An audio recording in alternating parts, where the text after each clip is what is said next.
Steve from Redline Detection. We're here today to talk about forced induction turbo engines and the importance of high pressure smoke to aid in the diagnostics. Up until now, most technicians have used standard EVAP style smoke machines, which puts out approximately a half a PSI. Now, the reason that those won't quite cut it on this system is most forced induction engines are running anywhere between 8 to 20, upwards of 30, even 40 PSI through the systems. Most of the leaks that are going to occur simply aren't going to show up under a half a PSI. They're going to take a higher pressure to show those leaks.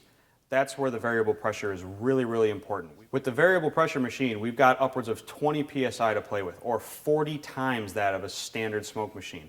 We've got about 5x on the volume, which really helps us find all the leaks that show up in these systems, whether it's wastegate leaks, we see issues with the silicone couplers cracking, the band clamps coming loose, turbo housing O-ring leaks, cracked Y pipes, exhaust coupling leaks where you're simply not going to show up with the lower volume, lower pressures on the standard machines.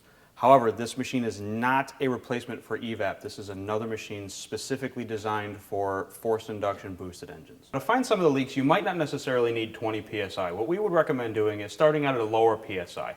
The machine will start out at 0, but you can start out at 5 PSI, 6, 7, slowly working your way up as you need to find other leaks in the system.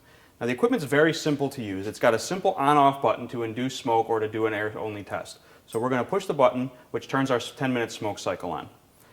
We've got a regulated pressure adjustment so we can see how much pressure we're actually putting into the system. This is our adjustment knob, so we can adjust the pressure here accordingly. And then we've actually got our system pressure. This is for the back pressure in the system, so we can tell if the system's actually holding pressure or if we've got a substantial enough leak. We've also got our flow meter to help us determine the size of our leak. So we've already begun our test, and as you can clearly see, we're seeing visible signs of smoke around the turbo housing and an exhaust clamp that probably was installed without a gasket. Things you simply couldn't find with a low-pressure standard smoke machine.